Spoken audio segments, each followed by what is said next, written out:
स्वागत है दोस्तों आप सभी का अपने YouTube चैनल अध्ययन जंक्शन पर। हम लोग बाल विकास एवं सीखने की प्रक्रिया में फास्ट रिवीजन कर रहे थे, जिसके तहत हम लोग ने वेरी शॉर्ट क्वेश्चंस और कुछ महत्वपूर्ण पॉइंट्स देखे थे। फिर हम लोग ने बहुविकल्पी प्रश्न स्टार्ट किए थे, तो आज उसी का सेकेंड पार्ट हम लोग स्टार्ट कर रहे हैं। तो आज का पहला क्वेश्चन देखते हैं। पहला क्वेश्चन है, प्रयास एवं त्रुटि का सिद्धांत के प्रतिपादक कौन है? तो ये प्रयास एवं त्रुटि का सिद्धांत दिया था थॉर्नडाइक ने। सेकेंड क्वेश्चन क्या है, केंद्रीय प्रवृत्ति का मापक नहीं है, मतलब सेंट्रल टेंडेंसी किससे हम नहीं माप सकते? पहला है मध्यमान, मध्यांक, बहुलक या प्रसार। तो बहुलक मोड मतलब होता है, ये मीन मीडियम मोड से हम सबसे मान सकते हैं, पर प्रसार से नहीं मान सकते। तो यहाँ पास हमारा हो जाएगा प्रसार, क्योंकि यहाँ पास पूछा है नहीं। अब हम नेक्स्ट क्वेश्चन अपना देखते हैं। किशोरावस्था की विशेषताओं को सर्वोत्तम रूप से व्यक्त करने वाला एक शब्द है। यहाँ पास पूछ रहा है कि किशोरावस्था को हम किस तरह व्यक्त कर सकते हैं। पहला है ऑप्शन विकास, परिवर्तन, संस्कृति और तनाव। तो हम तनाव के रूप में व्यक्त कर सकते हैं, क्योंकि यहाँ पास बताया गया था कि किशोरावस्था एक ऐसी अवस्था है जिसमें बालक को तनावपूर्ण रहता है, बालक तनावपूर्ण रहता है। ये अवस्था तूफान की अवस्था कहलाती है। अब हम नेक्स्ट क्वेश्चन अपना देखते हैं। बाल विकास को प्रभावित करने वाला कारक नहीं है। इसमें पूछ रहा है कि बाल विकास को कौन सा कारक प्रभावित नहीं करता। पहला पोषण, लिंग भेद, संस्कृति, तनाव।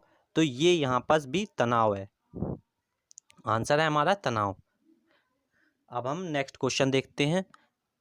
अभ्यास और अनुभव के द्वारा व्यवहार में होने वाला परिवर्तन कहलाता है। तो ये क्या कहलाता है? ये अधिगम कहलाता है। मतलब हमने जो अभ्यास किया है, अनुभव किया है, मतलब हमने एक्सपीरियंस जो किया है और प्रैक्टिस की है, प्रैक्टिस और एक्सपीरियंस के द्वारा जो हमने सीखा है, तो वो क्या कहलाता है? वो हमारा अधिगम कहलाता है। मतलब हमने लर्न किया है, कुछ चीज़ लर्निंग कहलाता है वो। अब नेक्स्ट क्वेश्चन देखते हैं। पदों के योग में पदों की संख्या से भाग देने पर जो प्राप्त होता है कहलाता है, ये कहलाता है माध्य, मतलब हमारा माध्य कहलाएगा। अब क्वेश्चन नंबर नेक्स्ट, बालकों में स्वतंत्रता की आकांक्षा किस अवस्था में प्रबल हो जाती है?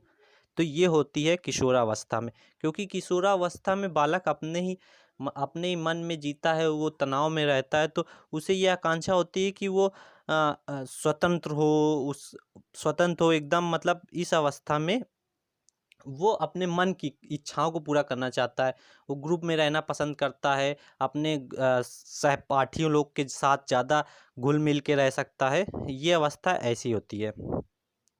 अब हम नेक्स्ट क्वेश्चन देखते हैं। जिन तथ्यों को भूतकाल में सीखा जा चुका है उन्हें स्मरण करना ही स्मृति है। यह कथन किसका है? कथन वाले तो सीधे सीधे हैं, ये वो कथन वुडवर्थ का है। इसमें कोई समझाने वाली चीज़ें नहीं है कि कौन सा क्या है, ये तो आपको याद ही करना पड़ेगा कि किसने क्या कहा है। अब हम नेक्स्ट क्वेश्चन देखते हैं। सीएटी प्रशिक्षण किस आयु के बच्चों के व्यक्तित्व का मूल्यांकन करने हेतु प्रयुक्त होता है?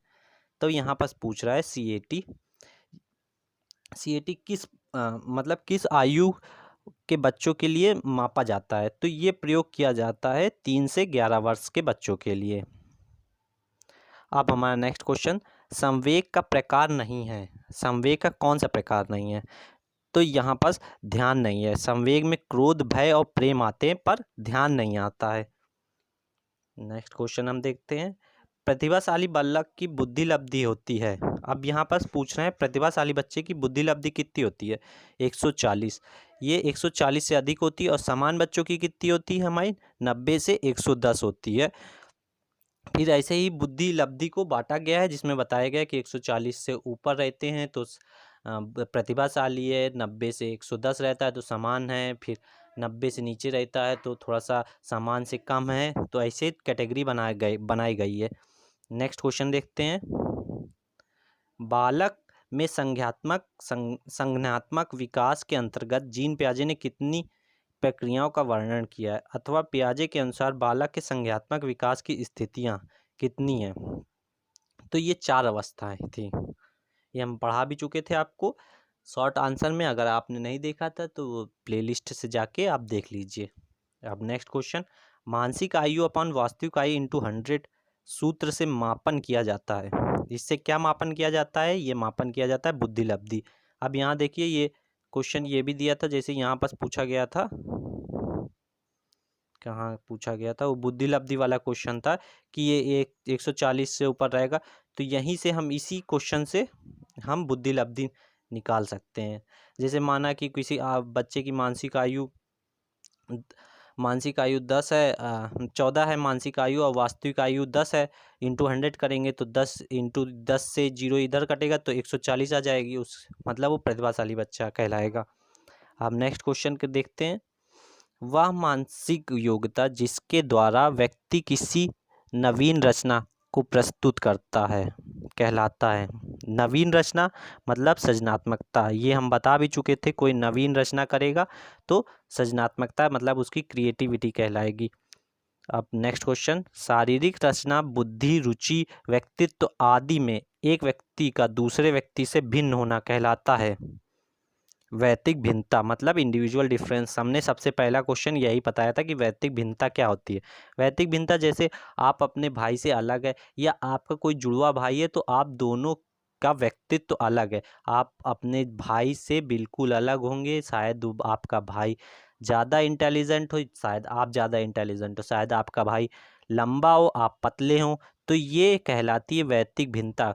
एक एक कक्षा में कम से कम 10 या 20 बालक है तो हर बालक की अपनी वैयक्तिक भिन्नता होगी, सब बालक अलग अलग होगा। ये नहीं कहा जा सकता कि एक बालक दूसरे बालक से सेम है, तो यही कहलाती है वैयक्तिक भिन्नता। अब हम नेक्स्ट क्वेश्चन देखते हैं अपना, संज्ञानात्मक क्षमता की कमी से व्यक्ति को कठिनाई होती है। अब इसमें पूछ रहा है अगर संज्ञानात्मक क्षमता की कमी है तो व्यक्ति को क्या कठिनाई होगी, तो उसका बौद्धिक विकास में उसको कठिनाई होगी, सीधा सब है। अब नेक्स्ट क्वेश्चन, सिगमंड फ्रायड द्वारा प्रतिपादित व्यक्तित्व विकास के सिद्धांत को कहा जाता है, तो सिगमंड फ्रायड ने दिया था मनोविश्लेषणात्मक सिद्धांत। नेक्स्ट क्वेश्चन देखते हैं, पारोक्ष वस्तुओं के संबंध में चिंतन कहलाता है। मतलब हम पारोक्ष वस्तु से के संबंध में अगर चिंतन करते हैं तो वो चिंतन क्या कहलाता है? वो कहलाता है कल्पना। अब नेक्स्ट क्वेश्चन देखते हैं, किसी समस्या का समाधान करने के लिए गत अनुभवों को नए ढंग से समायोजित किया जाना कहलाता है तर्क। अब नेक्स्ट क्वेश्चन देखते हैं, किसी के द्वारा विभिन्न परिस्थितियों में समायोजन कहलाता है शारीरिक स्वास्थ्य, संवेगात्मक विकास, मानसिक स्वास्थ्य या उपयुक्त सभी, तो ये इसमें हो जाएगा तीनों, उपयुक्त सभी। नेक्स्ट क्वेश्चन, सीखने की मात्रा तथा समय के संबंध को चित्रांकित करने वाली वक्र रेखा क्या कहलाती है?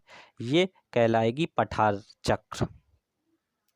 मतलब आप यहाँ पर समझ रहे हैं, सीखने की मात्रा और समय के संबंध में जो हमारा सीखने का मात्रा है, मतलब एक टीचर आपको पढ़ाता है तो उसमें आप कितना सीख रहे हैं और समय, उसको अगर हम एक लाइन में वक्र बनाते हैं मतलब एक ग्राफ बनाते हैं तो वो हमारा क्या कहलाता है? वो कहलाता है पठार। अब नेक्स्ट क्वेश्चन देखते हैं, जब कोई बालक सीखने को तत्पर होता है तब वह चीज़ें को जल्दी से सीखता है, यह थॉर्नडाइक के सीखने के किस नियम के अंतर्गत आता है? तत्परता का नियम के अंतर्गत ये आता है। इसमें जिस चीज़ को आप सीखने के लिए तत्पर हैं, मतलब आप जिसके लिए एफर्ट लगा रहे हैं तो वो आप जल्दी सीख जाएंगे। अगर आप उसको सीखने में के लिए तत्पर नहीं है तो उसमें आपको देर लग सकती है या आप नहीं भी सीख सकते हैं। यही दिया था थॉर्नडाइक ने, 3 नियम दिए थे, वो आपको बताना है कमेंट में, आप यहीं पर देख सकते हैं, चाहे यहाँ दिया ही है पर आप कमेंट कभी करिए। अब नेक्स्ट क्वेश्चन, सीखने के किस सिद्धांत के अंतर्गत व्यक्ति संपूर्ण परिस्थिति के प्रत्यक्षीकरण के आधार पर सीखता है? पहला है प्रयत्न एवं और भूल का सिद्धांत, संबंध प्रतिक्रिया का सिद्धांत, अनुकरण का सिद्धांत या अंतर्दृष्टि या सूझ का सिद्धांत। अब इसका आंसर हो जाएगा अंतर्दृष्टि या सूझ का सिद्धांत। अब हम नेक्स्ट क्वेश्चन देखते हैं, वे प्रेरक जिन्हें व्यक्ति अपने प्रयासों से प्राप्त करता है क्या कहलाता है? आर्जित प्रेरक, जागृत प्रेरक, निर्देशित प्रेरक या व्यवहार के प्रचलित प्रेरक, ये कहलाता है अर्जित प्रेरक। आपने अपने प्रयासों से उसको अर्जित किया, तभी अर्जित, देखिए अपने प्रयास से किया है ना, तो इसीलिए अर्जित प्रेरक है। नेक्स्ट क्वेश्चन, अधिगम, यहाँ पर अधिगम, धारण, पुनः स्मरण तथा पहचान आदि प्रक्रियाएं आती हैं, ये किस में आती हैं?